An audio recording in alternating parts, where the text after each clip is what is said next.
Sakal Gunarnavasha Vande Guru Sri Charanaravindan.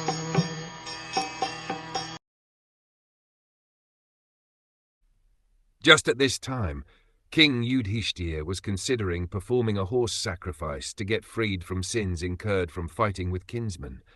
But he became anxious to get some wealth, for there were no surplus funds outside of fines and tax collection. As the Brahmans and Vipras had a right to be subsidized by the state executive head had the right to collect taxes and fines from the citizens. After the Battle of Kurukshetra, the state treasury was exhausted, and therefore there was no surplus fund except the fund from tax collection and fines. Such funds were sufficient only for the state budget, and having no excess fund, the king was anxious to get more wealth in some other way in order to perform the horse sacrifice. Maharaj Yudhiṣṭhir wanted to perform this sacrifice under the instruction of Bhishmadev.